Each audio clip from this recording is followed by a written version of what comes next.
Mémoire vive.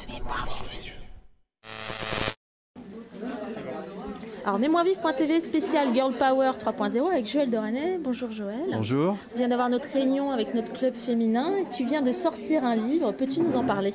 Oui, c'est un livre dont le titre est un peu énigmatique. Il s'inspire de « Et Dieu créa la femme ». En fait, le titre du livre, c'est « Et l'homme créa la vie ».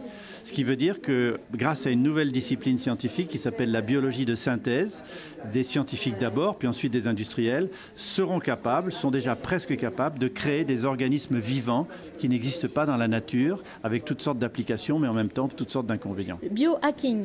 Alors les biohackers, ce sont des bricoleurs de génie, des jeunes qui utilisent Internet, de téléchargement de séquences d'ADN sur Internet, des machines à synthétiser les gènes achetées sur eBay pour fabriquer ou reprogrammer des organismes vivants. Alors, toi, tu prévois que ça ait lieu dans à peu près une dizaine d'années, à peine? C'est déjà là.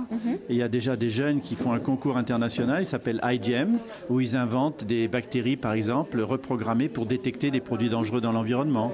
Il y a déjà alors des scientifiques plus sérieux comme Jay Kissling qui fabrique des produits anti-paludisme, financés d'ailleurs par Bill Gates. Donc on est déjà au cœur de ça.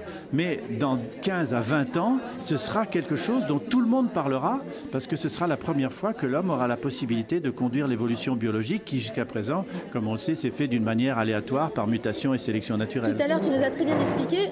Grosso modo, ces biohackers pourront imprimer entre guillemets de l'ADN, c'est-à-dire le créer grâce à des machines qui pourront les assembler. C'est en même temps merveilleux parce que ça pourrait créer des choses positives, mais en même temps un peu terrifiant.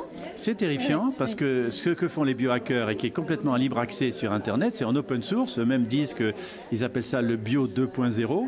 C'est en open source sur Internet, comme tous les logiciels collaboratifs. Alors des bioterroristes peuvent parfaitement faire la même chose et s'en servir. Et on ne peut pas imaginer quelles pourraient être les démultiplications d'une attaque bioterroriste utilisant la biologie de synthèse. C'est pourquoi dans le livre, j'ai décrit 6 scénarios catastrophes. Ça ne m'a pas fait plaisir de le faire, mais je l'ai fait parce que j'ai voulu montrer jusqu'où pouvait aller l'irresponsabilité face à ces nouvelles techniques. Quel est le message de ton livre? Le message de mon livre, c'est la responsabilisation des gens par la compréhension et l'intelligence. C'est-à-dire qu'en rendant les gens intelligents, on peut les rendre responsables, et en les rendant responsables, on peut leur permettre de contrôler ce qui irait dans le mauvais sens pour eux.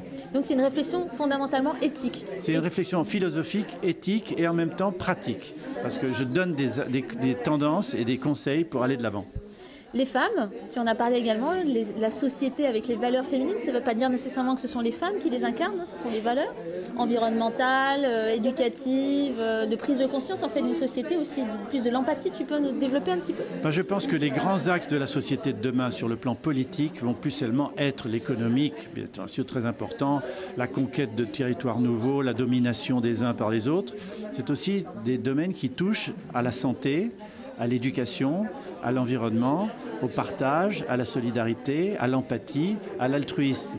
Et ce qui est extraordinaire, c'est de voir que des grandes ONG, des grands organismes non gouvernementaux consacrés à ces grands thèmes-là sont en général dirigés par des femmes. Alors certes, Mohamed Younous, c'est un homme, et il a fait le microcrédit, mais les hommes sont souvent minoritaires dans ce genre de choses. Ça veut dire quoi? En gros, ça veut dire qu'on n'utilise pas 50% de l'humanité. 50% de l'humanité ne s'utilise pas elle-même.